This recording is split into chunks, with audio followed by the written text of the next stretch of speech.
Kakampi ng bayan. Kasangga ng masa.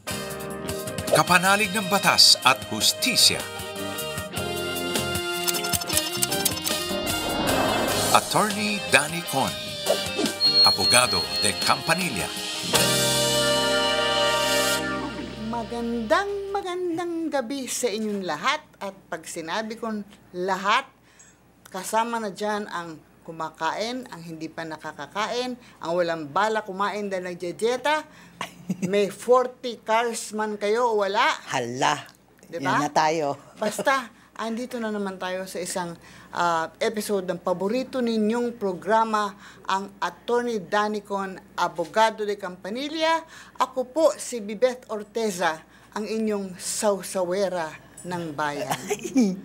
Hindi naman. Kasi naman, merong mare ng bayan Ako wala akong gimmick. Sawsawera ng bayan. Sawsaw lang ako rito. But you are Bibeth. Actually, I'm so starstruck. Ikaw kasama ko ngayon. Starstruck ka dyan. Of course. Ay, naku. Basta ngayong gabi, narito po ang ating espesyal na panauhin. Nakasama na natin siya dito sa programa. Ang isang abogado rin ng bayan, si Attorney PG Galang, sa pangalan pa lang kagalang-galang na. Oo nga, actually, curse or hindi ko alam kung curse. Pero maraming salamat po, Bibeth. Actually, kanina nagtatalo kami kung direct Bibeth ba o Bibeth. Ba't Bibeth na lang? Oo, Bibeth. Kasi alam mo, hindi ko naman inaamin na senior citizen ko Hindi naman mukha. Hindi, nagpapanggap lang ako. Ako tuwan-tuwa pa nga ako pag halimbawa pila sa grocery, tapos yung pila ng senior, tapos may magsasabi sa akin, ba't siya ka nakapila? Ang reaction ko, Of course. kilig. Yeah, thank you po. So, hello po sa mga nanonood sa atin sa TVUP, sa Facebook, sa YouTube, at saka sa Signal 101. I'm so glad na kasama ko ngayon. Actually, parang, nung nalaman ko nga kayo ang aming co-host ngayon, parang, wow, si Bibeth. Huwag mo naman akong pupupuin. Kayo talaga. Sige. Parang isa lang naman ako. Kung dalawa kami, kayo. Ayoko naman, hoy. Hindi, kung isa lang di ba? Sige. Ganito yon. Dito sa ating programa, tuloy-tuloy po ang ating misyon na magbigay ng mga payong legal at pag-usapan ang mga personal nating buhay, love life, relasyon, at iba pa. Dahil sa panahon ngayon, importante na ang may kaalaman ka sa batas. Makisali po kayo sa aming usapan. Bukas ang ating himpilan para sa mga katanungan legal at usaping batas. Tumawag lang sa mga numero na makikita sa ating screen. Okay, yung mga numbers na po yun. Sa mga Globe users, it's 0954-310-0331. At sa mga Smart users naman, 0961-770-8807. Mag-text lang kayo sa amin. Oo, kasi hindi man masagot ang inyong mga tanong ngayon. Ang mangyayari dyan, iniipon ng aming staff yung mga katanungan ninyo at pagkatapos, inilalagay para makapagsangguni kayo sa ating mga abogado ng bayan. Invite ako talaga sa iyo, PG. Bakit naman? Kasi nung bata ako, gusto ko talaga maging abogado. Actually, bagay. Gusto kong maging abogado. Hindi na kailangan. Nakipagbaka rin ikaw. Ang mali ko lang, nag-graduate ako 1975. Akala ko, automatic, pag sa diliman ka nag-aral, diretso ka na sa mako mo. Hindi pala. Hindi. Hindi nga. So, when I was about 60 years old na, naisip ko, papasok ako. Why not? Ngayon ako maglulo. May nagpayo sa akin, darling, nakakalimot ka na. Sabi, hindi mo na mamimemorya kung anong mga Republic Act ang tinutukoy mo. Actually, ngayon, parang iba na rin Yung mga na-memorize ko nung unang panahon, iba na lahat ang batas ngayon. So actually, more of parang the way you look at life na lang ngayon as a lawyer. Pero yung to memorize, kaya minsan nga inisip ko, tama ba yung bar exams na puro memorization? Kasi in the next few years, iba naman, alam ng mga congressman natin kung ano-ano naiisip na batas. Ang tatay ko kasi was a lawyer. Yes. But he was also a pastor at the same time. Parang hindi ba siya naging conflicted? Ang nangyari, he was naging presidente siya ng Christian Lawyers Association of the Philippines. Pagkatapos, ang palaki niya sa amin magkakapatid, bago ka magsubo, tumingin ka sa kaliwa, tumingin ka sa kanan, kung may hindi kumakain, pakainin mo. Ayan ba Correct. Kaya pala, actually talaga ha, you don't need to be a lawyer, Bibeth. Ang dami mo na nagagawa para sa bayan, even without being a lawyer. Sayang lang. Kaya lang, nakakalungkot pagka ang hiritan para sa bayan ay hindi forthwith. Anyway. Hey, yan na. Yan. Parang, ay! Okay. Ako yung pinapawisan ng malamig sa mga pinagsasabi mo. Okay. Meron tayong unang text in question. Galing kay Dayan, 32, ng Pasig. Pasig, naalala ko tuloy uli si Vico Soto, taga-ron yun eh. May kaibigan ako na seller sa isang online platform at nabibiktima siya ng mga scammer buyers na nagpapalit ng items pagkatapos nagpapa-refund. Kahit may packing videos at proof siya, laging pabor sa scammer ang desisyon ng platform. Pwede po bang may legal action laban sa ganitong sistema, attorney? May batas ba para protektahan ang sellers? Actually, may bagong batas. Oo, ang tawag doon is the Internet Transaction Act, ITA, of 2023. Pwede bang paki-ano yun sa natin? Kung yung, ano lang yun, nung 2023 na pasayan, Internet Transaction Act, Republic Act number, I forgot na kung ano yan, 11967. Kasi nga, di ba ngayon, ikaw, kailan ang huling parcel na dumating sa bahay mo? Naku, kanina. Itinataas ng alta pressure kaninang umaga. No. So, the reality now is that most people buy online. Ano na nung pandemic. So, ngayon, nagkaroon na ngayon, ayan, at saka yung problemang ganyan, hindi na nag-iisa, kumbaga. At laging darami yan. So, ngayon, we have this new law, Internet Transaction of 2023. At I think, recently, napasa na yung kanyang rules and regulations, yung RRII niya. So, talagang in full force na to dapat. I think nung June lang of this year, 2025. So, ayan, diba, took effect on June 20, 2025. Last month lang. O, 2 months ago. Ang yan. So, sa katanungan na to, yes, meron nang tayong batas about online scams na tulad nito. At saan ang dudulog ka dyan? Dudulog ka sa DTI actually. Yan. It's an admin thing. So, magreklamo ka lang lahat ng mga ebidensya mo, kung may picture ka, kung ganyan, yung transaction record, punta ka lang sa DTI since they are now empowered to do this, the Internet Transaction Act. So, bagong-bago po yan, yung mga nakikinig sa atin. So, sa lahat ng mga namimili dyan, everyday may dumarating na mas best friend yun na ata yung delivery man yung rider Kaya Dayan, may pag-asa, may batas nang para maproteksyonan ka. Yung nangyari sa akin kanina, hassle. Kasi yung the other day, iba pa yon. Umorder ako ng masarial. Ano yung masarial? Ay, it's a Cebuano delicacy. Diabetic ako, but ito kasi, konting sugar lang, it's purely mani. So, kaya mong maayos yung rice na parang na-intriga ako dyan sa masarap. Kanina yung dala mo, masarap. Masarial, as in masarap. Okay. Pagkatapos, sabi sa akin darating August 20. Sabi ng online seller, dumating August 26, panis na. Ayan, perfect yan for this law, ha? Kaya kinunan ko ng picture, pinadala ko, at hari nawa na ma-refund nga ako. Yung kanina, ibang klase naman. Tumawag sa akin meron akong in-order, tapos tumawag sa akin yung credit card company, tinatanong ako kung legit. If this is a legitimate transaction, please press 1. Press naman ako ng 1. I'm sorry, we did not receive the ganyan. We want to know if your transaction, please press, 3 beses ako nakapress ng 1. Ano mo nangyari? Ano? Blinak nila yung credit card ko. Ha?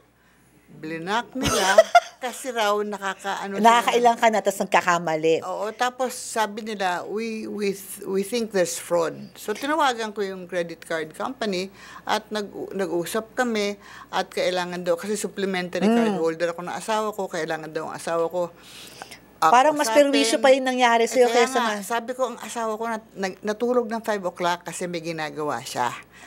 Sabi ko, gigisingin ko para dito. Ang problema, they design that to be parang mas efficient at mas madali. Pero in the end, parang hindi rin, ano. Kahit ako, old school rin ako eh. Parang pag merong ganyan, hinihintay ko yung option na, do you want to talk to a representative? Kasi gusto ko may kausap ako exactly, eh. Exactly. Tapos, yun pala, it was after I was talking to the third person na, at talagang ang blood pressure kong ganyan, siguro kung pwedeng tingnan yung dugo ko kumukulo, aba doon lang na inamin, there's currently a glitch po sa aming Diba? Pero nakailang voice tawag? me- 3. Oo.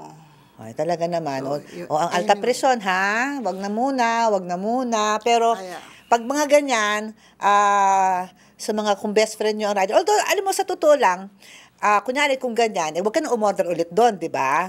Mag-leave ka ng, pag nire-review, ganyan. But at the same time, kung talagang, magandang magreklamo ka, para lang, kahit na maliit na halaga lang yung na-scam sa'yo, para meron ng record yung gobyerno. Correct. At pwede na lang, they have the power to take down the that's right. the on-site platform kung ganun kalala. Kaya ang next na ginawa ko, tumawag ako kay Tito Soto. Kaya naman. Kasi Sana all na parang pwedeng tawagan si Tito Soto. Kasi taga Cebu yun. Ay. Meron siyang contact na magdadala ng material dito. Ayun naman pala. Ba't ka pa nag-order online? Papatikim ko sa'yo. I promise Anyway, yan we now have a caller on standby. Tagalupain ng hinulugang taktak. Yes, John. John ng Antipolo. John, hello. Hello, John. Hello po. Ay. Hello po. Ayan, John. Yes. Muulan ba sa inyo yan, John? Hindi. Oo po, medyo maulan-ulan po. Okay. Sige, anong problema, Opo. John? Ano po kasi, actually, nahihiya po kasi ako mag-open. Nahiya kang mag-open? Nahiya siya. Pareho pala tayo mahihiya. Kaya, Mahihiyain kami. Kita mo Oo, naman sa nga. mga bukadura namin. Shy kami. Bakit ka mahihiya? Opo. Huwag ka mahiya. po kasi, usaping financial po. Okay. Yan. Lahat naman tayo dumadaan Opo. dyan. Opo, so yung sa akin po kasi medyo sobrang complicated na po. Complicated. It's complicated. Pero ano nga yun, Opo, John? ayun po. Paano ka namin matutulungan Opo, kung hindi mo ano po sasabihin kasi- sa amin? Bali, ngayon po, medyo nagkabaon-baon na po sa utang. Hindi ka nag-iisa. Ngayon, may trabaho naman po ako. Tapos yung sahod ko naman po, na above minimum naman po siya. Yung sahod niya above minimum. Opo. O at least, Ngayon- diba? At least meron kang pinagkukunan. Problema po kasi yung ATM ko tsaka yung bank account ko, hawak po ng ibang tao. Bakit naman? Bakit? Oo nga. Opo, kasi given the situation po, parang naobliga na po akong ibigay. Ay, alam mo, na May ano kaya ganyan. pag umuutang ka, di ba, May kukunin ganyan. yung... May ganyan. Oo. Opo. Pati sa mga probinsya. Oo. Yung mga teacher, pag nade-delay yung kanilang Oo, salary, ang- may nahihiraman sila ng pera, pero ang collateral mo, Yung ATM. oo. Tapos hindi ka pa Bali- nakakapagbayad, ayaw pa nilang isauli. So lahat ng sahod mo nandoon, nakukuha nila? Opo, ngayon po, wala po akong total control po sa lahat ng means ng sinasahod ko po. Paano ka kumikita kung lahat nung ATM mo nasa kanila? Ayun po, exactly yung problema po. Ay. Pagka Magkano ba nasa-short po, kung hindi mo magkano ba ang utang mo? medyo malaki na po. Nasa 6 digits na po kasi. 6 digits o 6 figures. Unang-una, Opo. Bali, opo, sige po. unang-una, hindi tamang practice kasi yung kinukuha yung ATM mo. Hindi nga. Hindi yung tamang practice na kinukuha. Actually, pwede mong bawiin yan. So, kapitbahay mo ba? Ano po gusto ko po kasing i-screen yung information as much as possible. Gusto niya, ayaw kasi baka ma-identify Opo. siya. Okay. Opo. Pero ang bottom line po kasi, meron na rin po kasing mga death threats. Alam mo dyan, ito ang gawin mo, no? Kasi, practical level, di ba? Yung ATM mo, is it a payroll account? Yes po. Na-issue sa'yo. So, kung tingin mo hindi makatarungan yan, kausapin mo kaya ang iyong kumpanya na isyuhan ka ng bago at para nawala mo yung ATM mo at ma-isyuhan ka ng bago para hindi na active yung ATM. Kasi nangyayari pag nag-isyuhan ka ng bago, yung old ATM mo. Although, attorney, kung may utang siya kasi dun sa isa, That's makahabulin different siya. naman from the actual utang. Baka ang pwede nating gawin is kung nagtitiwala ka at magandang relasyon ninyo ng kumpanya ninyo, ng kumpanyang pinapasukan mo, tanong mo kung pwedeng magkaroon ka ng dalawang account. Pwede. Yung isang account, di ba? Yung isang account, ilalaman lang doon ng kumpanya na sweldo, yun talagang kaya mo lang ibayad. Para yun na nga nakukuha. Maganda yung idea para mo. yun na nga That's a practical makukuha. solution. Kasi this one, parang ang hirap kasi nung legal solution. Di ka naman pwede At practical solution. Kasi kawawa ka naman, di ba? Yes. A living wage. So either you do that, kung hindi mo naman yung solution ni Direk Bibeth, ni Bibeth, or yun na nga, yung report it lost. Yeah. Report it lost so that the bank will issue and change your PIN. So, but the thing is, it doesn't absolve you, John, from paying your correct, debt. correct. Hindi namin sinasabi yun na. Ang sinasabi lang namin is hindi makatarungan Yes, yung kukunin lahat. Kukunin lahat. Oo. Tapos, pag nagawa mo na yon, kausapin mo ng mahusay yung pinagkakautangan mo. I'm sure kakausapin, bakit wala nang laman tong hindi na. Na parang, try to figure out a more equitable way of paying off your debt. At saka sana naman lang, sa LGU level, merong pagsisikap yung mga mayor, na imbestigahan yung mga ganyang naniningil na ang nangyayari yan. hinihinging collateral ay ang ATM, ang payroll account. Exactly. Kaya passbook. Exactly. Diba? Kasi, mahirap. Kasi ano ba naman yung kukunin? Kunyari kung ang sweldo mo kukunin ng buong sweldo mo. Oo. Diba? So parang you're Opo. working for your debt. That's not no, kaya lang considering na mahirap yung paano mo naman mababawi yun, diba? Exactly. Above minimum wage Oo, ng sweldo diba? niya. So parang it will take resources for you to do it the legal way. I'm sorry to say, diba? Yeah. In the sense na you hire ka ng abogado, hire ka pa. Correct. Hindi na kailangan. Opo. Ang gawin mo na lang is yun na nga, change, just talk to your employer, and then talk to yung nagpautang sa'yo ng mahusay. Kasi hindi namin sinasabi wag ka magbayad ng utang. Oo. Ano lang, yung sana lang yung kaya mo. Oo. Kasi, Opo. yes. Tuloy ka. Pwede pong mag-additional question, Okay. Toro po. Bali, ang senaryo po kasi, ang gusto ko po sana, mabawi ko po yung ATM ko. Ay, bakit Willing mo kayo- naman po akong magbayad. At nagbabayad naman po talaga ako. Ngayon po, ang problema, yung hawak na ng ATM ko, kawork ko po siya. Ano yung hawak Ngayon, ng ATM? Ano? Yung, Parang, again, sorry, kawork John. ko po. Yung, Yung sahod mo, Yung mahawak po ng ATM.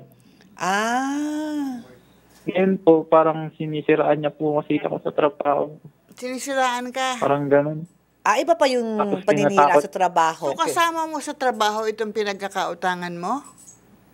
Ako po, pero hindi ko siya ka-area. Tapos tinatakot niya po ako na kakasuhan daw po ako ng Maganda yan. It's an estafa. HR matter na, ha? Oo. It's an internal kasi, company matter na Yeah. yan, ha? Pwede kang magreklamo sa HR mo na ginagawa niya sa'yo yan. Mhm. So, kung ikaw, iakit mo na yan sa management dahil hindi naman pwede ang yung katrabaho ay Correct. ginagawa yan. At saka kasi, kung katrabaho nga niya yun, hindi uubra yung aking palusot na humingi ka ng Kasi dalawang malalaman. ATM. Kasi malalaman. ng Malalaman niya na meron kang bagong ATM. Opo, Pero at least opo. sa sa'yo na yun. Yun At sa po. pag meron ka ng bagong ATM, wag mo namang ibigay sa Ayun nga kanya. po ang problema. Pagka naisip ko na po yun na mag-report po ng bagong ATM, sasabihin ko po na wala. Kaso pang dali niya po kasing pumunta sa area namin tapos kukumprontahin niya po ako. Ganun. Hindi, actually okay yun. Pag sinabi mong nawala, pag nag-confront siya, sabihin mo na, kasi kinuha niya sa akin dahil sa no employer or no person who hears of that arrangement will side with the one na kumuha ng ATM mo. So, wag mong katakutan na kunyari kung magrereklamo siya na bakit siya kumuha ng bagong hindi naman nawawala, nasa akin dahil may utang siya sa akin. Pag nalaman niyo ng mga ng mga amo mo, nako. At saka, attorney, So, baka siya pa mawalan ng trabaho. Hindi ba, kung sakali man na, let's say, mag-BFF yung may-ari ng kumpanya at itong pinagkakautangan ni John. Ay, magreklamo Diba? ka sa dole. Dole na yan. Oh, dole ka Dole na. na. At Dole kung na yan. iniisip mo na wala Okay kang pambayad po. sa abogado, lumapit ka sa PAW. Okay? Opo, ayun nga po, medyo malakas din po kasi yung loob niya kasi may kamag-anak daw po siya na parang attorney. Ay, nako. Ang dami ko na narinig na ganyan. Ay, na may, oo. huwag kang ganyan. Oo. Tapos, Diba? Madaming daw po ganun. ng Diba? estafa. Paano ka mag-e-estafa? It's a debt. There is no Oo. there is no Iba ang definition ng Sabi po sa pagkakautang akin, at estafa. Oo nga, iba ang estafa, iba ang utang. Wala nakukulong sa utang. In the Constitution, there can be no imprisonment for debt. It's in our Constitution. So, kung utang lang yan, hindi ka makukulong for that. It's only a civil case. Kung if ever hindi ka magbabayad. Diba? Pero actually, nagpapaytuan po ako eh. Ano? Again? Sorry, John. Nagbabayad naman po ako. O yun, lalo na yun. Nagbabayad ka naman pala eh. O, see? Yun. Yakang-yaka yan. O, kaya mo yan. Di ba? Huwag kang matakot na, kunyari, alam mo, gawin mo na nga. Gawin mo na nga yung Yes. mag-report ka ng Oo, loss. oo. Gawin mo na. Para magkaalaman na Opo, sa... pero report na po kasi ako. Ngayon, ang sabi po pag personal, sa labas daw po Ano ra? settle, parang ganun. Sa labas, Personal matter. personal matters na yan? Hindi, pero payroll account niya kasi. Oo. Paano naging personal matter when parang your payroll account was held hostage? So, in effect, Ay, po siya? Hindi po siya pasok sa personal pa ganun. Hindi, pwede mo sabihin na parang may payroll account and actually paying her kasi meron akong utang. Tao rin naman yung mga tao sa kumpanya mo dyan. I think maaawa rin naman sila sa'yo na lalo na nag-e-effort ka naman na magbayad. Yeah. Oo, hindi mo naman siya pwedeng takasan. Diba? Let Ayun your nga po yung employers, sinabi ko eh. hindi. Kaya nga, pero mukhang hindi na kayo nagkakasundo nung seller mo, nung pinagkakautangan mo. So, don't be afraid, I think na it will come to a head with your employers. Yes. I think your employers, I will put good faith in them that they will know how to handle this. Okay. Okay na, po, John? sige po. Sige. Thank Salamat, you. John. Regards kay Marcia. Okay. Sige po, maraming salamat po. Yeah, thank you rin, John. Ingat ka. Text in question number 2. Galing sa lupain ni Chavit Singson, Oh, si yan. Liza, age Baka 38. may tigers rin dun. Oo, malamang. Di ba yung zoo niya? Oo. May lote po kaming tinitirhan ng pamilya simula pa ng 1950s na ibinigay daw noon sa lolo at lola namin ng kaibigan / kamag-anak. Pero verbal lang. Ay, delikado yan. Walang papeles. Patay na rin ang mga original na sangkot. Common knowledge ito sa lugar. May habol pa ba kami sa lupa? Saan po kaya pwedeng magsimula kung gusto naming ayusin ito legally? Nako. Okay. Una muna. May lote silang tinitirhan ng pamilya simula pa 1950. Tagal na nun.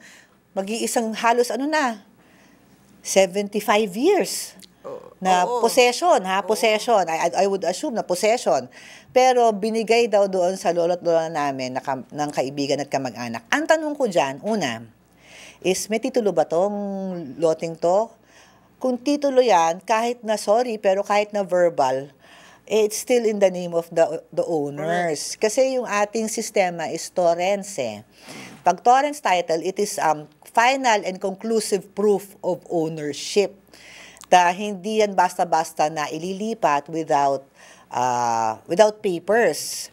Kasi it adds a bill. Ngayon, ang suspecha ko hindi to titulado. Tingin mo? Pero, ibig mong sabihin, attorney, nakalusot magmula ng 50s up to the present time, sino nagbabayad ng tax? Ng amilyar. Amilyar. Actually, payment of tax, kunyari ganyan, is just proof that the tax was paid. But Okay. it's not proof of ownership. Kaya nga, pero hindi ba magbabayad ba si Aling Maria Oo, ng amilyar sa lupang pag-aari ni... Actually, meron dyan is yung tinatawag na if more than 30 years, yung constructive ownership. Kasi 30 years kang pero that presupposes na alam mong walang may-aring iba. Pero kasi ito inaamin nila na alam nila na parang binigay, pero wala naman silang papeles. Sana makahanap kayo ng papeles kasi ang hirap niyan na wala kayong papeles kung may titulo yan. Correct. Diba? Anyway, research pa kayo. Baka naman sa mga baul-baul ng mga lolo nyo. Samantala, nararamdaman ko na ngayon ang nararamdaman ni Mariaw. Ano yun? Masakit pa lang ganitong dalawang tanong lang at saka isang close-in.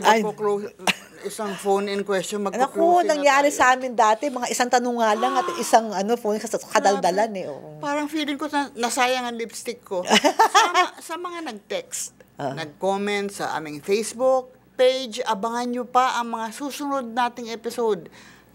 Gaya ng sabi ko kanina, baka ang tanong nyo na ang mapag-usapan sa susunod. Oo nga. Siguro dapat 1 oras ang show. Dapat. No? Suggestion lang kung may 1 oras. Kaya ba natin yun? 1 oras? Sa daldal mo, ako tahimik ako Ay, sorry na. Yun lang. Okay, salamat sa mga lahat ng mga nanood. Abangan niyo ulit kami sa mga susunod na episode para sa pagsagot sa inyong mga tanong Pasensya na, 2 lang nasagot namin ngayon. Pasensya na. Yes. Ako po ang inyong lingkod. Kahalili ni ng Mari ng Bayan, ako po si Bibet Orteza, sausawera ng bayan. I like that. Diba? At ako ang inyong abogada de Campanilla, si Attorney PG.